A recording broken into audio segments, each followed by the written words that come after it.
You probably think you know the guinea pig, right? That adorable, squeaking little ball of fluff. But what if I told you that this super familiar pet is actually hiding a whole world of secrets? Well, let's pull back the curtain and find out what makes them so fascinating. First things first, we got to talk about that name, guinea pig. It might just be one of the most misleading names in the entire animal kingdom. So let's crack this code, shall we? Okay, let's just get this straight right away. They are not from Guinea in Africa. Their ancestors hail from the Andes Mountains in South America. And they're definitely not pigs, not even close. They're rodents. So what gives? Well, one theory is that Guinea was just a generic term for anything that came from way across the sea when explorers brought them to Europe. The pig part, though, that's a little easier to figure out. See, their scientific name is Cavia porcellus, which is why you'll often hear them called cavies. And that second word, porcellus, that's actually Latin for little pig. It's probably because of their stout little bodies and the funny grunting sounds they make. So really, they're not pigs, they're cavies. So, now that we've sorted out the name, let's take a look under the hood at their unique biology. Because their bodies are put together in a very specific and, frankly, kind of weird way. All right, check this out. On their front feet, they have 4 toes. Seems normal enough, right? But hold on. Now let's look at their back feet. Yep, only 3. This odd little combination of 4 and 3 is actually perfectly adapted for tunneling and burrowing, which was a super important skill for their wild ancestors trying to hide from predators. But the most surprising number in their entire anatomy might just be this one, 20. That's how many teeth they have. And here's the kicker. Every single one of them grows continuously for their entire life. And there's a really good reason for that. Think of their teeth kind of like our fingernails. They have open roots, which means they just never stop growing. This is why it's absolutely crucial for them to be chewing on fibrous foods, especially hay, all the time. It naturally grinds those teeth down and prevents really serious dental problems. Okay, so beyond their unique bodies, guinea pigs have an incredibly rich and, surprisingly complex vocal language. They're not just making random noises over there. They are communicating very specific things. This is the classic sound every guinea pig owner knows and loves, the week. It's that loud, unmistakable squeal of pure excitement. You are guaranteed to hear it when they think a treat is coming, like the second they hear you open the refrigerator door.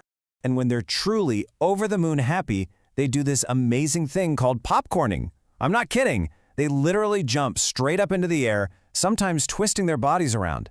It's just a pure, unfiltered expression of joy, and it's awesome to see. They also purr, but you have to listen carefully, because there's a code. A deep, relaxed purr, that means they're totally content and feeling safe.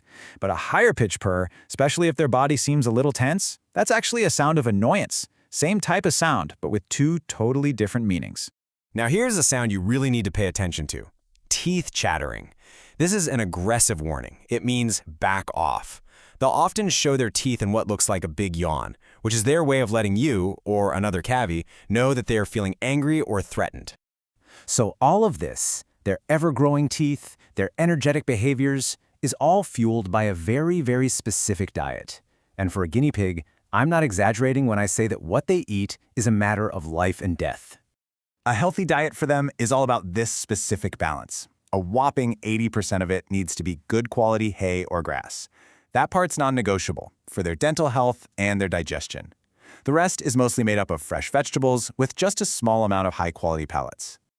And here is one of the most critical facts you need to know about guinea pigs. Just like us, they cannot produce their own vitamin C. At all. Without getting it from their food, they can get scurvy, which is a really painful and serious disease. That's why those fresh veggies and proper pellets aren't just treats, they are essential medicine. And just as important as what they do eat is what they absolutely don't. This is just a short list of common foods and plants that are highly toxic to them. Things like rhubarb, avocado, tomato leaves, and any kind of onion or garlic are extremely dangerous. You always have to be sure that what you're offering them is safe. All right, we've covered their name, their body, their language, and their diet. But we have saved the weirdest and maybe the most wonderful secret for last. And I gotta warn you, this is a habit that often shocks new owners. So what is this truly bizarre secret? Well, I'll give you a hint. It has everything to do with making sure they get every last bit of nutrition from their food. Okay, get ready for this. Guinea pigs produce two different kinds of droppings. One is the hard, solid kind you'd expect. The other, though, is a soft, nutrient-packed pellet called a cacotroph. And they eat these directly. This gives their digestive system a second chance to absorb all the essential vitamins and proteins they missed the first time around. It might seem strange to us, but for them, it's a completely normal and vital key to their health. So, from their misleading name and odd number of toes, to their complex language and their very efficient digestive habits, the guinea pig is just packed with surprises. Knowing all this, will you ever be able to look at one the same way again?